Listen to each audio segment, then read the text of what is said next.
गणेश पूजा बा गणेश चतुर्दशी जहाँकि 27 अगस्ट बुधवार दिन पड़िबा पई जाउछि। तेबे आपण माने गणेश पूजा बा गणेश चतुर्थी दिन निज मुख्य द्वार रे करि दियंतो एही गोटिए काम। आपण माने जहाँ भी किछि कष्ट जंत्रणा भोग करूछंती किंबा ऋण करजरे बुड़ी जाइछंती नचेत अर्थजनित किछि समस्या देखा देउछि समस्त क्षेत्र रे निश्चित भाव में शुभफल मिल जिवो एवं एक मास मध्यरे आपणकर समस्त ऋण करज सुझिजिवो। ता सहित आपणक घर को धन आसीबार मार्ग मध्य खोलिजिवो एवं श्री गणेशंकर आशीर्वाद आपणक उपरे सदासर्वदा रहिबो एवं विद्यार्थी माने निज विद्या क्षेत्र रे बहुत उन्नति करिवे। दर्शक बंधु जेमिति कि आपणक घरर एरुंडी बंधटी हेउछि लक्ष्मी नारायणकर वासस्थान एवं से मुख्य द्वार बाटे ही ईश्वरंकर आगमन आम घर को होइथाए। दर्शक बंधु आपणक मुख्य द्वार को माँ लक्ष्मी एवं अलक्ष्मी प्रत्येक दिन आसी थांती एवं आपण माने प्रत्येक दिन करुथिबा कार्यकलाप को माँ लक्ष्मी एवं अलक्ष्मी लक्ष्य करिथांती। जो माने निज मुख्य द्वार रे एही सब भूल करुथांती सेही घरु माँ लक्ष्मी सदा सर्वदा छाड़ी करी चली जाती। दर्शक बंधु जेमिति कि आपण माने जानिछंती आपण माने जेउ भली भाबरे कर्म करिवे भगवान आपणंकु सेही भली भाबरे कर्मर फल देबे। जदि आपण माने पर निंदा पर चर्चा एवं परर अमंगल चिंता करुछंती तेबे आपणंक घरे माँ लक्ष्मी केबे हेले भी वास करिवे नाही। सेथिपाई आपण माने केबे हेले भी अन्य कहार अमंगल चिंता करिवे नाही। जेमिति कि आपणक पई केही गात खोली थाए सेही गातरे सी निजे ही पड़ी थाए। आज्ञा हाँ दर्शक बंधु जो माने एही परि भूल करि थांती से माने जेते चेष्टा कले मध्य सेमानंक घरर उन्नति होई पारि न थाए। दर्शक बंधु मु आपण मानको जो उपाय बताइबी आपण माने गणेश पूजा बा गणेश चतुर्थी दिन निज मुख्य द्वार रे थरे मात्र परीक्षा करी देखिबे। दर्शक बंधु जेहेतु एथर गणेश पूजाटी बुधवार दिन पड़िबा पई जाउछि तेबे श्री गणेशंकर आशीर्वाद मध्य आपणक उपरे सदा सर्वदा रहिबो। जेमिति कि आपण माने जानिछंती गणेशंकर प्रिय बारटी हेउछि बुधवार एवं एही बुधवार दिन जदि आपण माने किछिटा उपाय को पालन करिवे तेबे श्री गणेशंकर आशीर्वाद मध्य आपण माने पाई परिबे। जेउ मानकर समस्त कार्य रे किछि न किछि विघ्न आसुछि तेबे सेमाने निश्चित भाव में निज मुख्य द्वार रे एही कार्यटी को निश्चय करिवे एवं आपण माने एही कार्यटी को करिबा द्वारा एक मास मध्यरे आपणक जीवनरो समस्त विघ्न को विघ्नहर्ता गणेश दूर करिदेबे।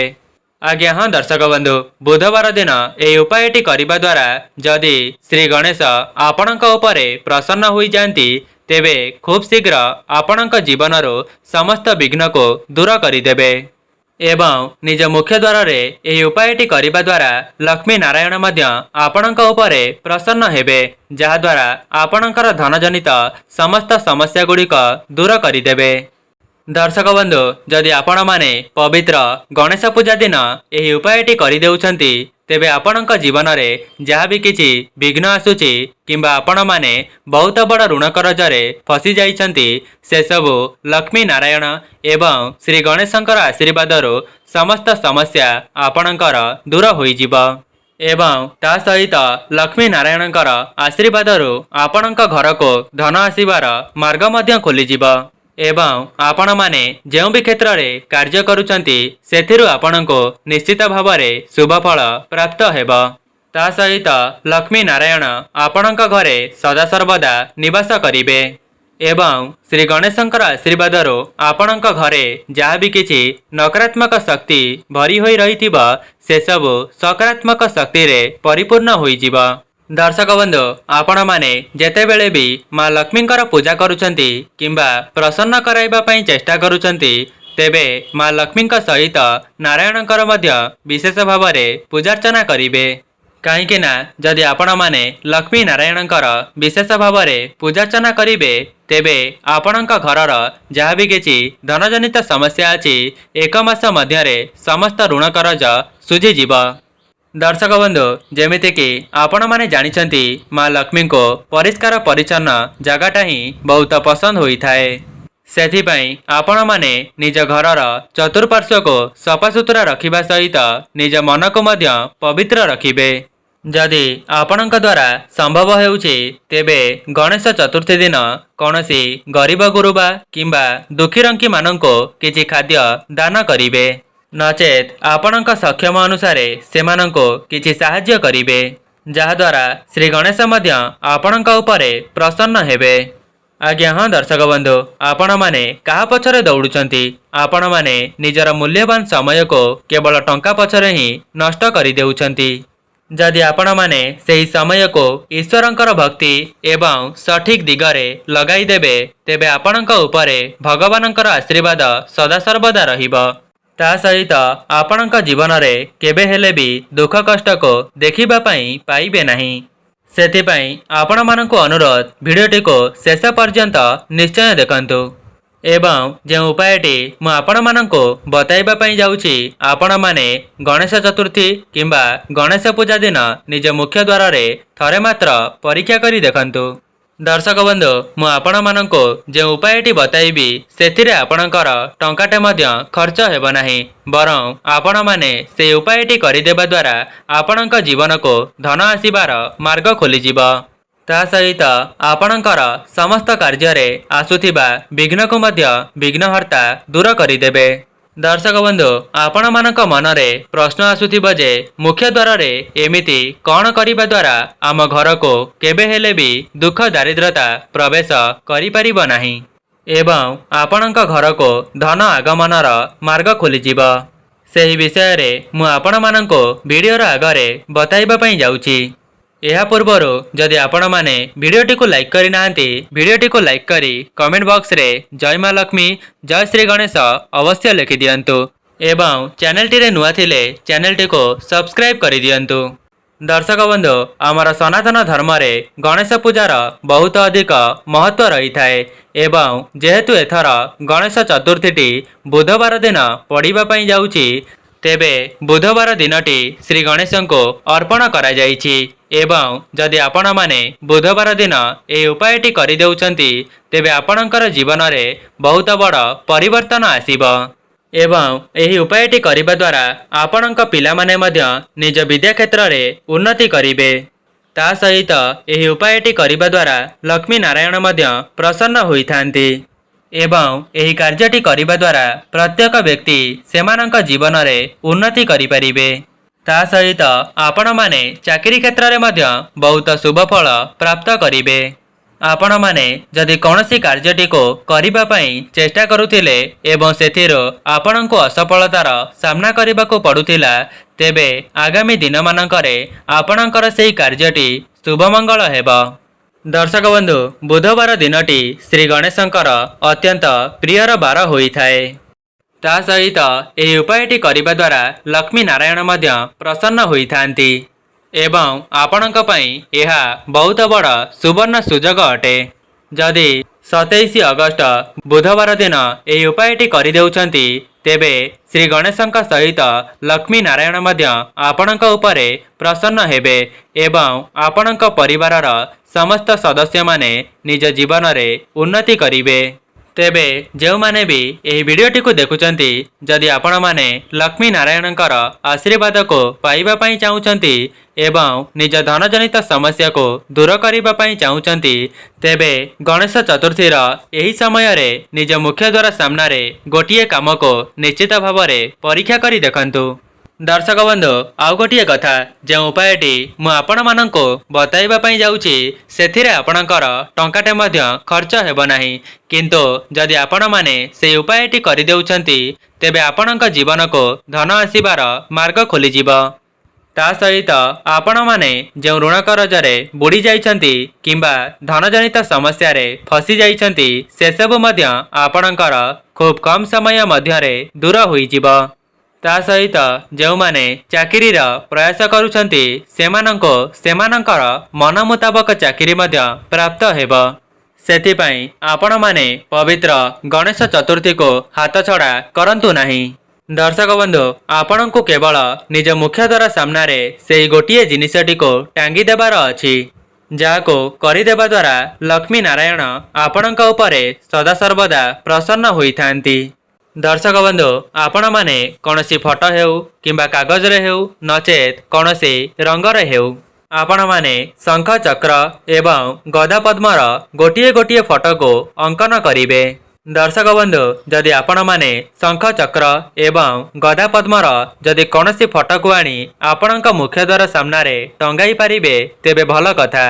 ନଚେତ୍ ଆପଣଙ୍କ ମୁଖ୍ୟଦ୍ୱାରର ଦୁଇ ପାର୍ଶ୍ୱରେ ଶଙ୍ଖ ଚକ୍ର ଏବଂ ଗଦା ପଦ୍ମର ଦୁଇଟି ଝୋଟିକୁ ମଧ୍ୟ ଆଙ୍କି ପାରିବେ। ଦର୍ଶକ ବନ୍ଧୁ, ଯଦି ଆପଣମାନେ ସେହି ଫଟୋଟିକୁ ପାଇପାରୁନାହାନ୍ତି ତେବେ ନିଜ ମୁଖ୍ୟଦ୍ୱାରରେ ଦୁଇଟି ଝୋଟିକୁ ଅଙ୍କନ କରିବେ। ତେବେ ଯଦି ଆପଣମାନେ ଏହିସବୁକୁ ପ୍ରତ୍ୟେକ ଦିନ କରିବେ ତେବେ ଏହା ତ ଆହୁରି ଭଲ, କିନ୍ତୁ ଯଦି ବ୍ୟସ୍ତବହୁଳ ଜୀବନ ମଧ୍ୟରେ ପ୍ରତ୍ୟେକ ଦିନ କରିପାରୁନାହାନ୍ତି ତେବେ ଗଣେଶ ଚତୁର୍ଥୀ ଦିନ ନିଜ ମୁଖ୍ୟଦ୍ୱାରରେ ଥରେ ମାତ୍ର ନିଶ୍ଚୟ କରନ୍ତୁ। ଦେଖିବେ ବିଘ୍ନହର୍ତ୍ତା ଶ୍ରୀ ଗଣେଶଙ୍କର ଆଶୀର୍ବାଦରୁ ଆପଣଙ୍କର ସମସ୍ତ ବିଘ୍ନ ଦୂର ହେବା ସହିତ ଲକ୍ଷ୍ମୀ ନାରାୟଣ ଆପଣଙ୍କ ଉପରେ ପ୍ରସନ୍ନ ହେବେ। ଦର୍ଶକ ବନ୍ଧୁ, ଏମିତି ବି କିଛି ଲୋକ ଅଛନ୍ତି ଯେଉଁମାନେ ନିଜର ନୂତନ ଗୃହକୁ ନିର୍ମାଣ କରିବା ପାଇଁ ଏହି ଉପାୟଟିକୁ ପାଳନ କରିଥାନ୍ତି। ଆଜ୍ଞା ହଁ ଦର୍ଶକ ବନ୍ଧୁ, ଆପଣମାନେ ଦେଖିଥିବେ ଯେଉଁମାନଙ୍କ ମୁଖ୍ୟଦ୍ୱାରରେ ଶଙ୍ଖ ଚକ୍ର ଏବଂ ଗଦା ପଦ୍ମର ଝୋଟି କିମ୍ବା ଫଟୋଚିତ୍ର ଲାଗିଥାଏ ତେବେ ସେହି ଘରେ କେବେ ହେଲେ ବି ଧନଜନିତ ସମସ୍ୟା ଦେଖାଦେଇ ନଥାଏ, ଯାହାକି ସେମାନଙ୍କ ଘରର ପ୍ରତ୍ୟେକ ସଦସ୍ୟମାନେ ନିଜ ଜୀବନରେ ବହୁତ ଉନ୍ନତି କରିଥାନ୍ତି। ଯଦି ଆପଣମାନେ କୌଣସି ଶୁଭ କାର୍ଯ୍ୟକୁ ଯିବା ସମୟରେ ସେହି ଜିନିଷର ଦର୍ଶନ କରି ଯାଆନ୍ତି ତେବେ ଆପଣଙ୍କର ସେହି କାର୍ଯ୍ୟଟି ଶୁଭମଙ୍ଗଳ ହୋଇଥାଏ। ସେଥିପାଇଁ ଯେଉଁମାନେ ବି ଏହି ଭିଡ଼ିଓଟିକୁ ଦେଖୁଛନ୍ତି ସେମାନଙ୍କ ଜୀବନରେ ଉନ୍ନତି ପାଇଁ ଥରେ ମାତ୍ର ଏହାର ପରୀକ୍ଷା କରି ଦେଖିବେ। ଦର୍ଶକ ବନ୍ଧୁ, ଏମିତି ବି କିଛି ଲୋକ ଅଛନ୍ତି ଯେଉଁମାନେ ବହୁତ କଠିନ ପରିଶ୍ରମ କରିବା ପରେ ବି ସେମାନଙ୍କୁ ସେମାନଙ୍କ ପରିଶ୍ରମର ମୂଲ୍ୟ ମିଳିପାରୁନାହିଁ। ସେଥିପାଇଁ ନିଜ ଘରେ ସଦାସର୍ବଦା କଳି ଝଗଡ଼ା ମନ ମତାନ୍ତର ଦେଖାଦେଉଛି। ସେମାନେ ସେମାନଙ୍କ ମନରେ ଅନେକ ଗୁଡ଼ିଏ ନକାରାତ୍ମକ ଚିନ୍ତାଧାରାକୁ ଭରି ନେଇଥାନ୍ତି, ଯାହାଦ୍ୱାରା ସେମାନେ ନିଜେ ମଧ୍ୟ ଦୁଃଖ କଷ୍ଟରେ ରହିବା ସହିତ ସେମାନଙ୍କ ପରିବାରର ଅନେକ ଲୋକମାନେ ମଧ୍ୟ କଷ୍ଟରେ ନିଜର ଜୀବନଯାପନ କରିଥାନ୍ତି। ଦର୍ଶକ ବନ୍ଧୁ, ମୁଁ ଆପଣମାନଙ୍କୁ ଭିଡ଼ିଓର ଆଗରେ ଗୋଟିଏ ବିଶେଷ ଉପାୟ ବିଷୟରେ ବତାଇବା ପାଇଁ ଯାଉଛି। ସେଥିପାଇଁ ଯେଉଁମାନେ ଭିଡ଼ିଓଟିକୁ ଏପର୍ଯ୍ୟନ୍ତ ଦେଖୁଛନ୍ତି ଶେଷ ପର୍ଯ୍ୟନ୍ତ ନିଶ୍ଚୟ ଦେଖନ୍ତୁ। ଭିଡ଼ିଓର ଶେଷରେ ମୁଁ ଆପଣମାନଙ୍କୁ ଧନପ୍ରାପ୍ତିର ବିଶେଷ ଉପାୟ ବିଷୟରେ ବତାଇବା ପାଇଁ ଯାଉଛି। ଦର୍ଶକ ବନ୍ଧୁ, ଯଦି ଆପଣମାନେ ପୂର୍ବରୁ କୌଣସି ଠାକୁରଙ୍କର ମୂର୍ତ୍ତିକୁ ଆଣିବା ପାଇଁ ଚେଷ୍ଟା କରୁଥିଲେ କିନ୍ତୁ ଆପଣଙ୍କ ଘରକୁ ଆଣିପାରୁନଥିଲେ ତେବେ ଗଣେଶ ଚତୁର୍ଥୀ ଠାରୁ ସେହି ମୂର୍ତ୍ତିକୁ ଆଣି ଆପଣଙ୍କ ଘରେ ସ୍ଥାପନା କରିପାରିବେ।